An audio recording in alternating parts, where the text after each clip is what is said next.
وَاذْكُرُوا إِذْ أَنْتُمْ قَلِيلٌ مُسْتَضْعَفُونَ فِي الْأَرْضِ، یاد کرو جب کہ تم اقلیت میں تھے، قلیل تعداد میں تھے، اور تمہیں زمین میں دبا لیا گیا تھا، تمہیں ایک اکثریت جو ہے اس نے کچل دیا تھا۔ تخافون ان یتخطفکم الناس، اور تم ڈر رہے تھے کہ لوگ تمہیں اچک کر لے جائیں گے۔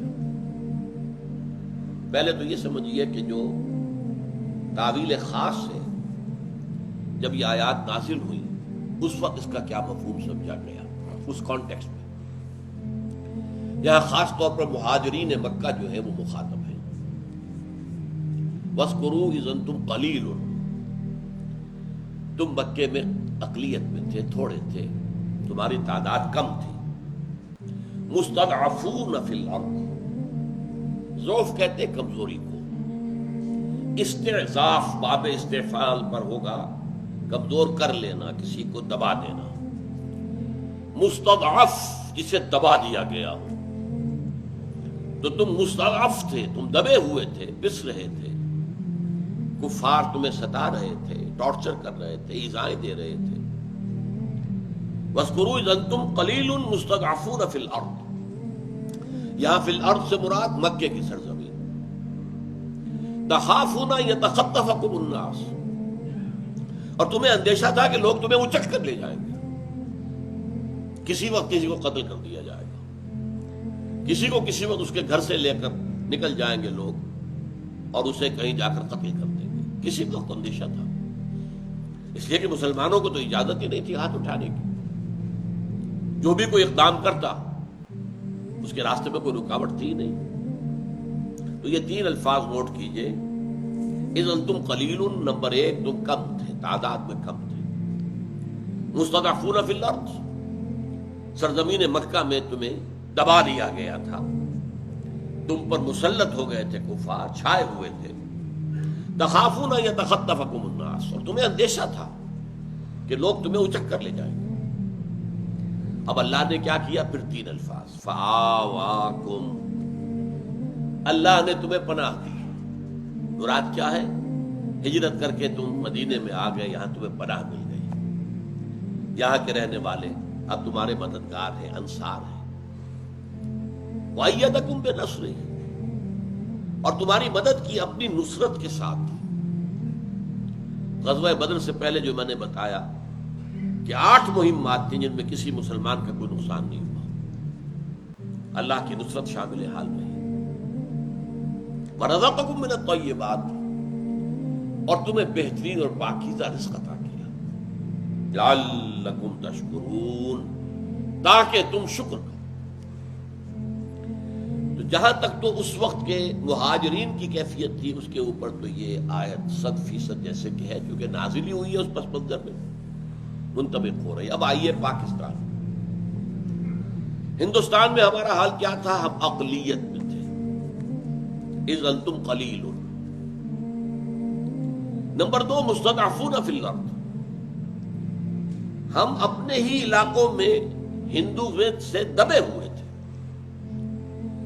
ساری تجارت ان کے ہاتھ میں، سارا صنعت و حرفت ان کے ہاتھ میں، تعلیم میں وہ بہت آگے، سرکاری ملازمتوں میں بہت آگے، تنظیم میں بہت آگے، سرمایہ داری میں بہت آگے، یہاں تک کہ مسلم اکثریت کے علاقوں میں بھی غلبہ جو ہے وہ ہندو کا تھا۔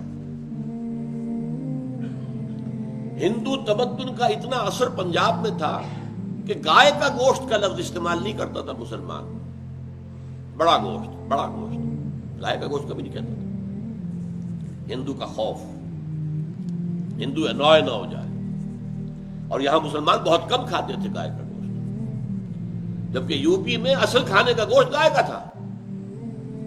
بکرے کی دکان کے اوپر تو اگر کوئی کھڑا ہوا نظر آتا تھا تو اس سے پوچھتے تھے خیریت ہے؟ یہ تو مریضوں کے کھانے کا گوشت ہے، نرم ہے، آسانی سے ہضم ہونے والا، یہ بیمار لوگ کھاتے ہیں۔ جیسے آپ کو یاد ہوگا کوئی اگر سوڈا واٹر کی بوتل لے کے گھر جا رہا تب بھی پوچھتے تھے خیریت ہے، اس لیے کہ یہ سوڈا واٹر وغیرہ جو ہے بیچارے مریضوں کو پلایا جاتا تھا، عام حالات میں تو پینے کی شے نہیں تھی۔ پنجاب میں اگر کوٹا سسٹم نہ ہوتا تو کوئی مسلمان اعلیٰ تعلیم یافتہ ہو ہی نہیں سکتا تھا. انجینئرنگ کالج میں، میڈیکل کالج میں داخلہ مسلمان کا امپاسبل ہوتا، اس لیے کہ مسلمان تعلیم میں پیچھے تھے، وہ میرٹ کے اوپر آ ہی نہیں سکتے تھے. وہ تو کوٹا سسٹم ہے جس نے بچایا کہ ان کو چونکہ ان کی ایک فکس کر دی گئی تعداد سیٹوں کی، تو لوگ جو ہے میڈیکل کالج اور انجینئرنگ کالج میں پہنچے. تو مستضعف سندھ کا حال کیا تھا؟ ہندو بڑی چھوٹی مائنورٹی، لیکن پوری معیشت جو ہے صوبہ سندھ کی وہ ہندو کے ہاتھ میں تھی.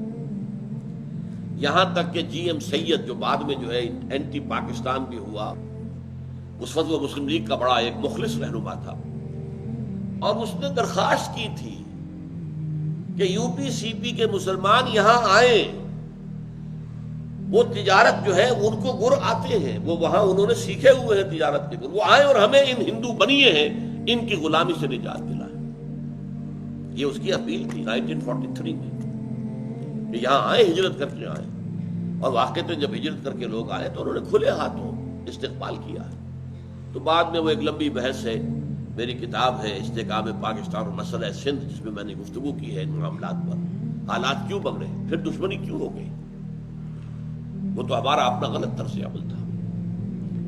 تو ہم اپنے ہی علاقوں کے اندر بھی، اکثریت کے علاقوں میں بھی بنگال کی تقسیم کیوں کرائی تھی مسلمانوں نے؟ کہ ہندو غالب تھا، بری طریقے سے غالب تھا، زمیندار ہندو تھا، کاشتکار مسلمان تھے. تقسیم کروائی، لیکن ہندوؤں نے وہ تقسیم پھر واپس کروائی. پھر وہ پاکستان بننے کے اوپر دوبارہ تقسیم ہوا، اور پھر ایسٹ پاکستان کے مسلمان کو کوئی سانس لینے کا موقع ملا. جان لیجئے کہ بالکل یہ الفاظ ہماری اس کیفیت پر منطبق ہوتے ہیں جس کیفیت میں کہ ہم نے پاکستان کا مطالبہ کیا. وَاذْكُرُوا إِذْ أَنْتُمْ قَلِيلٌ مُسْتَضْعَفُونَ فِي الْأَرْضِ تَخَافُونَ يَتَخَطَّفَكُمُ النَّاسُ، تم ڈر رہے تھے کہ لوگ تمہیں اچک کر لے جائیں.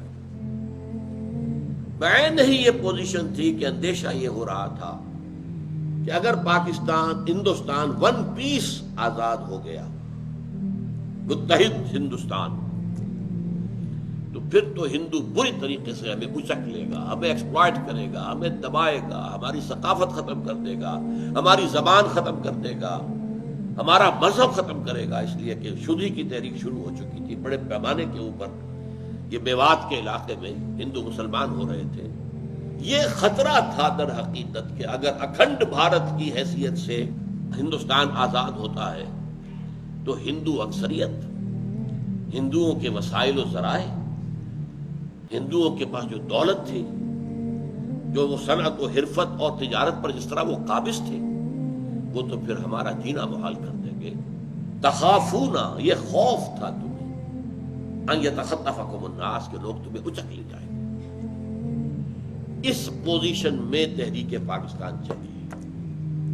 یہی 3 خطرے جو مسلمانان مکہ کو محسوس ہو رہے تھے، جو اس وقت کی کیفیات تھی، بعین ہی مسلمانان ہند کی یہ کیفیت تھی کہ جس کیفیت میں پھر علاج کے طور پر، ایک تجویز اور تدبیر کے طور پر پھر پاکستان کے قیام کا مطالبہ کیا گیا.